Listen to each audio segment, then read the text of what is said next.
जीवन में एक सवाल अक्सर हमारे मन को छू जाता है। आखिर अच्छा समय कब आएगा?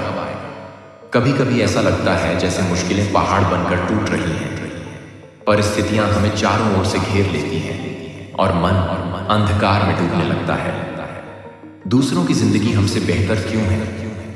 हम ही क्यों हमेशा दुखों से घिरे रहते हैं? इससे पहले कि हम इस विषय को गहराई से समझें, आपसे अनुरोध है कि इस वीडियो को अंत तक देखें। यदि आपको हमारा यह प्रयास पसंद आए तो वीडियो को लाइक करें और नीचे कमेंट में अपना सुझाव अवश्य लिखें। साथ ही अगर आपने हमारे चैनल को अभी तक सब्सक्राइब नहीं किया है तो अभी सब्सक्राइब करें और बेल आइकन जरूर दबाएं ताकि हमारी हर नई प्रेरणादायक वीडियो सबसे पहले आप तक पहुंचे। हमें पूरा विश्वास है कि इस वीडियो को अंत तक देखने और शांत मन से इसकी बातों को सुनने व समझने के बाद न केवल आपके मन को असीम शांति का अनुभव होगा, बल्कि आपके जीवन में भी सकारात्मक परिवर्तन अवश्य आएगा। जो भी इसके ज्ञान को अपने जीवन में अपनाएगा उसे अपनी हर समस्या का समाधान अवश्य मिलेगा। दोस्तों, जय श्री कृष्ण। आप सभी का इस पावन और सकारात्मक यात्रा में तहे दिल से स्वागत है। श्रीमद् भगवद गीता में मनुष्य के जीवन की प्रत्येक समस्या का समाधान मिलता है। भगवद गीता ऐसे प्रेरणादायक संदेशों का महासागर है जो जीवन से निराश मनुष्य को आशा से भर देती है। दोस्तों, आपसे विनम्र अनुरोध है कि श्री कृष्ण द्वारा कही गई गीता की इन बहुमूल्य बातों को अंत तक अवश्य सुनें। क्या कभी हमने सोचा है कि हम इस जीवन में क्यों आए हैं? हमारा मकसद क्या है? हम क्यों इतने दुख, उलझन और तनाव में फंसे रहते हैं? इन सारे सवालों का जवाब हमें मिलता है भगवद गीता में। गीता सिर्फ एक धार्मिक किताब नहीं, बल्कि एक संपूर्ण जीवन दर्शन है।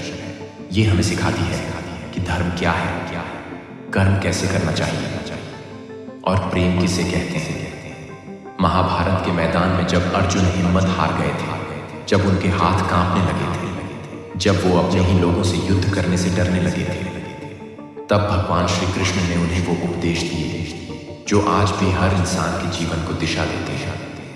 वही उपदेश है भगवद गीता, क्योंकि ये खुद भगवान की जुबान से निकले अमृत वचन है। श्री कृष्ण कहते हैं, जो व्यक्ति धैर्य नहीं खोता, जो अपने विश्वास की डोर को मजबूती से थामे रहता है, उसके जीवन में अच्छा समय जरूर आता है। इस जीवन में तुम्हारे सच्चे साथी सिर्फ दो हैं। एक तुम्हारा खुद का कर्म और दूसरा परमात्मा।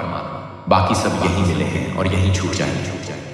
जरा सोचिए, कितनी बार हम दूसरों पर भरोसा करते हैं, उम्मीदें लगाते हैं और फिर टूट जाते हैं। पर क्या कभी हमने अपने कर्मों को साथी माना है? क्या हमने परमात्मा से रिश्ता जोड़ा है?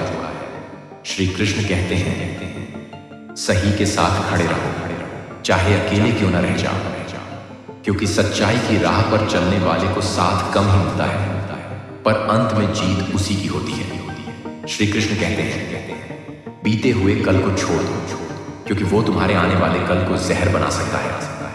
कभी सोचा है हम अपने अतीत को दिल से लगाकर क्यों बैठे रहते हैं? गलतियां, पछतावे, अफसोस, इन्हें लेकर हम अपने आज को क्यों बर्बाद कर देते हैं? श्री कृष्ण गीता में कहते हैं, जन्म और मृत्यु को जानना जरूरी है, क्योंकि जीवन का एकमात्र सत्य है मृत्यु। जिसने जन्म लिया है वो एक दिन इस संसार को छोड़कर जाएगा ही। तो फिर हम मौत से इतना डरते क्यों हैं? क्यों इस अटल सच्चाई से आंखें चुराते हैं? मृत्यु से डरकर हम अपने आज की खुशियां खो देते हैं। हमें डर को नहीं, सत्य को स्वीकार करना चाहिए। शरीर नश्वर है पर आत्मा अमर है। फिर भी हम अपने इस मिट्टी के शरीर पर घमंड करते हैं। क्यों? क्या इस शरीर की कोई गारंटी है? जो आज जवान है कल बूढ़ा हो जाएगा, जो आज ताकतवर है कल मिट्टी में मिल जाएगा। तो फिर इतना अभिमान किस बात का? क्यों ना हम उस आत्मा को पहचानें जो अमर है? क्यों ना हम अपने भीतर के सत्य से जुड़े? भगवान कृष्ण ने कहा है कि जो व्यक्ति दुख और सुख को समान रूप से देखता है और इंद्रियों के विषयों से विचलित नहीं होता, वही मोक्ष का अधिकारी है। जो चीजें तुम्हारे नियंत्रण में नहीं है, उनमें समय बर्बाद करना मूर्खता है। दुनिया में हर किसी को खुश करने की कोशिश मत करो, क्योंकि यह असंभव है। जब तक आप खुद से हार नहीं मानते, तब तक दुनिया की कोई ताकत आपको परास्त नहीं कर सकती। आप कमजोर नहीं हैं, वक्त ऐसा है और वक्त बदलता है। इसके साथ परिस्थितियां भी बदलती हैं। इसलिए बिना थके, बिना रुके अपने कर्म करते रहो। कोई भी किसी और के सपनों को पूरा करने के लिए इस दुनिया में नहीं आया है। हर कोई अपनी तकदीर और हकीकत बनाने में लगा हुआ है। अगर सफलता तुम्हारे हाथ नहीं आ रही है, तो इसका मतलब यह नहीं कि वह तुम्हारी नहीं है। इसका अर्थ सिर्फ इतना है कि तुम्हारी कोशिशों में बदलाव की जरूरत है। जीवन में प्यार और नफरत दोनों के बीच संतुलन बनाए रखना जरूरी है। जब दोनों ना हो, तब चीजें और भी स्पष्ट हो जाती हैं। क्योंकि जब तुम नफरत में जकड़े होते हो तो कुछ देख नहीं पाते, और जब प्यार में डूबे होते हो तो बहुत कुछ अनदेखा कर देते हो। जीवन ठहराव और गति के बीच का संतुलन है। कभी रुको, सोचो, फिर आगे बढ़ो। श्री कृष्ण कहते हैं, जब मैं कहता हूं कि तुम देवी देवता हो, तो इसका अर्थ यह नहीं कि तुम पूजा के पात्र हो। इसका अर्थ यह है कि तुम में अनंत संभावनाएं हैं। तुम्हारी क्षमताएं सीमित नहीं हैं, बल्कि अनंत हैं। अगर कोई कहता है कि तुमसे कुछ नहीं होगा, तो याद रखना, तुम्हारी शक्ति को जानने वाला तुम्हारे भीतर बैठा है, बाहर नहीं। दर्द जीवन का हिस्सा है। जन्म दर्द के साथ होता है, मृत्यु भी दर्द के साथ आती है। हर मोड़ पर, हर रिश्ते में, हर चाहत में दर्द छुपा होता है। तो क्या हमें दर्द से भागना चाहिए? नहीं, हमें दर्द को समझना चाहिए, उसे पहचानना चाहिए। क्योंकि जब तक हम यह नहीं जानेंगे कि हमें तकलीफ किस बात से हो रही है, हम कभी उसे ठीक नहीं कर पाएंगे।